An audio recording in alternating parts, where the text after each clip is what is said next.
এই যে ধাপগুলো বললাম আজকের ভিডিওতে, একজন চাকরিজীবী বা ছোটোখাটো বিজনেস হোল্ডার যারা রয়েছেন তারা যদি এই ধাপগুলো অনুসরণ করে আপনার স্যালারিকে ম্যানেজমেন্ট করেন, তাহলে আপনি ধনী হয়ে উঠবেন। এটুকু শুধুমাত্র সময়ের ব্যাপার মাত্র। আপনি কাগজ কলম আনেন, আমি লিখে দিতে পারি হলফ করে যে আপনি ধনী হয়ে উঠবেন।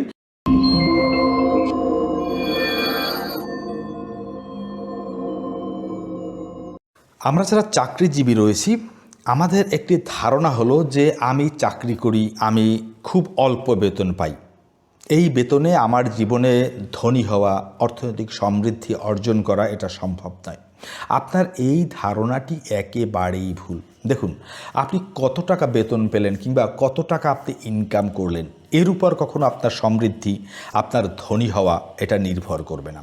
আপনার সমৃদ্ধি, আপনার ধনী হওয়া এটা নির্ভর করবে আপনি কিভাবে স্যালারি ম্যানেজমেন্ট করতে পারলেন, অর্থাৎ আপনার বেতনকে আপনি কিভাবে ম্যানেজমেন্ট করতে পারলেন, সঠিকভাবে পারলেন কিনা, এটার উপরই আপনার আগামী দিনের সমৃদ্ধ হয়ে ওঠা, ধনী হয়ে ওঠা নির্ভর করবে। কিন্তু আপনি যদি সঠিকভাবে আপনার স্যালারি ম্যানেজমেন্ট না করতে পারেন, যেটা আমরা অধিকাংশ চাকরিজীবী করতে পারি না, তাহলে আপনি জীবনে কখনোই ধনী হতে পারবেন না। সুতরাং যদি জীবনে সমৃদ্ধির পথে আগাতে চান এবং ধনী হয়ে উঠতে চান, তাহলে অবশ্যই আপনাকে সঠিক স্যালারি ম্যানেজমেন্টটি জানতে হবে। আর আমি আজকের এই ভিডিওতে 7টি ধাপ, এমন পদ্ধতি নিয়ে আলোচনা করব যেগুলো পালন করলে আপনি সঠিকভাবে আপনার স্যালারিকে ম্যানেজমেন্ট করে আপনি সমৃদ্ধির দিকে আগাতে পারবেন। দেখুন, আমরা এই যারা চাকরি করি বা ছোটোখাটো ব্যবসা করি, আমাদের জীবনে এই যে ফিনান্সিয়াল ক্রাইসিস, টাকা পয়সার টানাটানি, এই যে সমস্যা, লোনের ভারে জর্জরিত হওয়া, এর কারণ কি জানেন?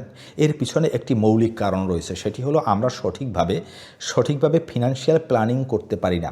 আমাদের জীবনে যে গাইডলাইন, সেই গাইডলাইনটি আমরা করতে পারি না বা করাটা জানি না, আর এটা না জানাও স্বাভাবিক। এই একটি কারণেই কিন্তু আমাদের জীবনের অধিকাংশ সমস্যাগুলো হয়ে থাকে। তাই আমি আপনাকে বলবো, যদি আপনি জীবনে সঠিকভাবে সমৃদ্ধির পথে আগাতে চান, সঠিক গাইডলাইন পেতে চান, তাহলে সবার আগে দয়া করে একজন যে কোনো ফিনান্সিয়াল অ্যাডভাইজারের সাথে কথা বলুন। একজন ফিনান্সিয়াল অ্যাডভাইজার হয়তো আপনাকে কিছু টাকা খরচ করাবে, কিন্তু তিনি আপনাকে জীবনে একটি সঠিক গাইডলাইন প্রদান করবেন, যে গাইডলাইনটি আপনাকে অনেক বড় ধরনের ক্ষতির হাত থেকে বাঁচাবে এবং আপনাকে ধীরে ধীরে সমৃদ্ধির দিকে নিয়ে যাবে। দেখুন, আমরা কম বেশি একটা বেতন পাই, কিংবা যারা ছোটোখাটো বিজনেস করেন কম বেশি প্রতি মাসে আমরা ইনকাম করি। সমস্যাটি কোথায় জানেন? সমস্যাটি হলো আমাদের এই সঠিক ম্যানেজমেন্টটি না জানা। আপনাকে যেটি করতে হবে, 1 নম্বরে যেটি করতে হবে সেটি হচ্ছে আপনাকে একটি খরচের তালিকা করতে হবে। খরচের তালিকাটি কেন করবেন? কারণ খরচের তালিকাটি করলেই আপনি বুঝতে পারবেন যে আপনি আসলে কোন কোন খাতে কত টাকা খরচ করছেন। এবং মজার ব্যাপার কি জানেন? আপনি যখন এই তালিকাটি করবেন না, আপনি মাস শেষে মিলিয়ে দেখবেন যে আপনার একটা বড় ধরনের খরচ এমন খাতে গিয়েছে যে খরচগুলো আপনার প্রয়োজন ছিল না। ছোট ছোট করে আপনি দিনে দিনে খরচ করেছেন, কিন্তু মাস শেষে সেটা একটা বড় অ্যামাউন্ট হয়ে দাঁড়িয়েছে। এই খরচগুলো আপনার অপ্রয়োজনীয় খরচ, এগুলো আপনি না করলেও পারতেন। দেখুন, যখন আপনার সামনে ডাটা থাকবে তখনই আপনি অ্যাকশনে নামতে পারবেন। আপনার এগুলো ইগনোর করেন বলে মাস শেষে উপলব্ধি হয় না যে কত পরিমাণ টাকা, কি বিশাল একটা টাকা আপনার অপ্রয়োজনীয় খাতে চলে যাচ্ছে। সুতরাং আপনাকে খরচগুলো লিখতে হবে এবং এই বাজে খরচগুলোই আপনাকে বাদ দিতে হবে তালিকা থেকে। আপনি যদি এই খরচের তালিকাটা করতে পারেন এবং বাজে খরচগুলো বাদ দিতে পারেন, তাহলে দেখবেন আপনার যে এই ক্রাইসিস অনেকটাই হালকা হয়ে গেছে। আপনি অনেকটা হালকা অনুভব করবেন, রিল্যাক্সড অনুভব করবেন, আপনার সমস্যা ধীরে ধীরে কাটা শুরু করবেন। এরপরে যে কাজটি আপনি করবেন সেটি হলো প্রপার বাজেটিং করবেন। বাজেটিং মানে সঠিকভাবে বাজেট করবেন মাসের শুরুতে এবং সেই বাজেট অনুযায়ী মাস চলবেন। কোনো মতেই বাজেটের বাইরে আপনি যাবেন না। সারা পৃথিবীতে বাজেটিংয়ের একটি কমন রুল রয়েছে বা গোল্ডেন রুল রয়েছে, 50-30-20। আমি আমার একাধিক ভিডিওতে এই 50-30-20 রুল নিয়ে কথা বলেছি, তাই এখানে বিস্তারিত বলবো না। আপনি আপনার বেতনের 50% দিয়ে আপনার জরুরি নিড যেগুলো না হলে আপনার জীবন অচল হয়ে যাবে সেগুলো পূরণ করবেন। 30% টাকা দিয়ে আপনি আপনার ওয়ান্টস বা মানসিক চাহিদা মেটাবেন এবং লাস্ট 20% টাকা, এই 20% টাকা হবে আপনার সেভিংস এবং ইনভেস্টমেন্ট, অর্থাৎ এটি হবে আপনার সঞ্চয় এবং বিনিয়োগ। এরপরে আপনাকে যে কাজটি করতে হবে, এইগুলো হয়ে যাবার পর সেটি হলো অবশ্যই একটি এমার্জেন্সি ফান্ড গঠন করতে হবে। কারণ কি, দেখুন আমাদের যে কারো জীবনে যে কোনো সময় বিপদ আপদ নেমে আসতে পারে। কালকে আপনার ইনকাম বন্ধ হয়ে যেতে পারে, চাকরি চলে যেতে পারে, ব্যবসা বন্ধ হতে পারে, কালকে হঠাৎ করে আপনি অসুস্থ হয়ে পড়তে পারেন। এই সময়টি যদি এমন দুর্ঘটনা আপনার চাকরিটি চলে যায়, তাহলে আরেকটি চাকরি খুঁজে পেতে আপনাকে 6 মাস সময় লাগতে পারে।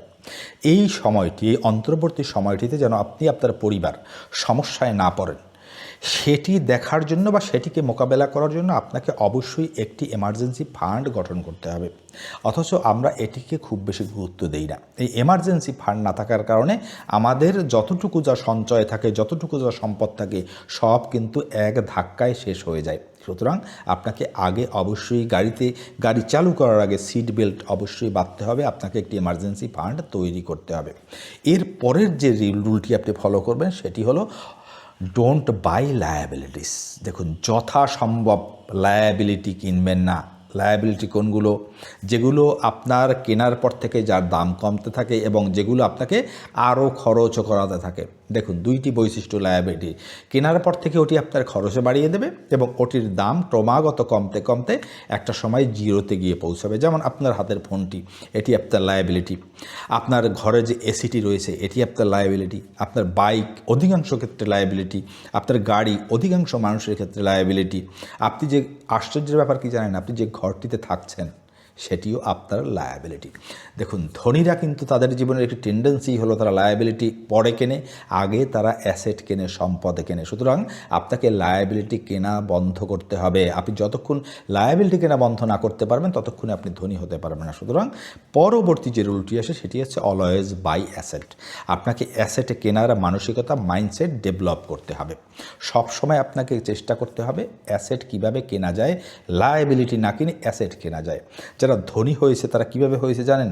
তারা জীবনের একটা পর্যায়ে গিয়ে প্রথমত তাদের হাতে টাকা আসলে বা ইনকাম হলে তার একটা অংশ বাঁচিয়ে তারা অ্যাসেট তৈরি করেছে। অ্যাসেট কোনগুলো? আপনার যে কোনো ধরনের ইনভেস্টমেন্ট আপনার অ্যাসেট। আপনি ব্যাংকে টাকা রেখেছেন, সেটি আপনার অ্যাসেট। সঞ্চয়পত্রে টাকা রেখেছেন, সেটি আপনার অ্যাসেট। আপনি এসআইপি করেছেন, সেটি আপনার অ্যাসেট। আপনার স্বর্ণ রয়েছে, সেটি আপনার অ্যাসেট। আপনি একটি বাড়ি তৈরি করেছেন, সেটি আপনার অ্যাসেট।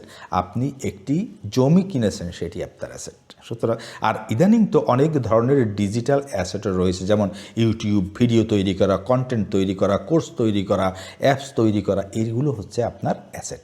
সুতরাং ধনী হতে চাইলে ধনীদের মতন আচরণ করা শিখতে হবে। অর্থাৎ আপনাকে অ্যাসেট বাইং হ্যাবিট বা মাইন্ডসেট আপনার মধ্যে ডেভেলপ করতে হবে। কি করবেন? Don't by liability. লায়াবিলিটি কেন অভ্যাস থাকলে ত্যাগ করতে হবে।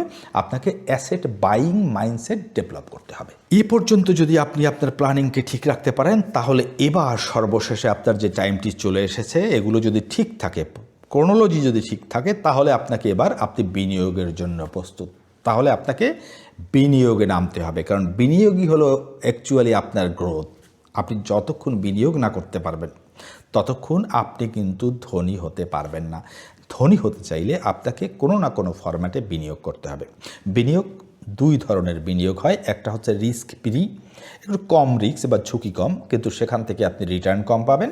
আর একটা হলো ঝুঁকিপূর্ণ যে বিনিয়োগ রয়েছে, যেমন শেয়ার বাজার, যে কোনো ধরনের বিজনেস, এতে ঝুঁকি আছে কিন্তু এখান থেকে আবার রিটার্নের সম্ভাবনাও বেশি। সুতরাং আপনাকে বিনিয়োগে আসতে হবে। আপনাকে বিনিয়োগের একজন স্টুডেন্ট হয়ে উঠতে হবে। আপনাকে বিনিয়োগ করা শিখতে হবে। যদি আপনি বিনিয়োগ করা না শেখেন, আপনি জীবনে ধনী হতে পারবেন না। সুতরাং স্যালারি ম্যানেজমেন্টের একটা গুরুত্বপূর্ণ পার্ট হলো যখন অন্যান্য ধাপগুলোকে আপনি সঠিকভাবে অবলম্বন করবেন বা পালন করবেন, তারপরে গিয়ে আপনি প্রস্তুত হবেন ইনভেস্টমেন্টের জন্য, এবং ইনভেস্টমেন্ট মাস্ট আপনাকে করতেই হবে। দেখুন, এই যে ধাপগুলো বললাম আজকের ভিডিওতে, একজন চাকরিজীবী বা ছোটোখাটো বিজনেস হোল্ডার যারা রয়েছেন, তারা যদি এই ধাপগুলো অনুসরণ করে আপনার স্যালারিকে ম্যানেজমেন্ট করেন, তাহলে আপনি ধনী হয়ে উঠবেন। এটুকু শুধুমাত্র সময়ের ব্যাপার মাত্র। আপনি কাগজ কলম আনেন, আমি লিখে দিতে পারি হলপ করে যে আপনি ধনী হয়ে উঠবেন। এটি শুধুমাত্র সময়ের ব্যাপার মাত্র, কেউ ঠেকাতে পারবে না, যদি আপনি এই নিয়মগুলো সঠিকভাবে পালন করতে পারেন বা এইভাবে আপনার স্যালারি ম্যানেজমেন্ট করতে পারেন। আজকের এই ভিডিওটি সম্পর্কে আপনার মূল্যবান মতামত দয়া করে কমেন্ট করে জানাবেন।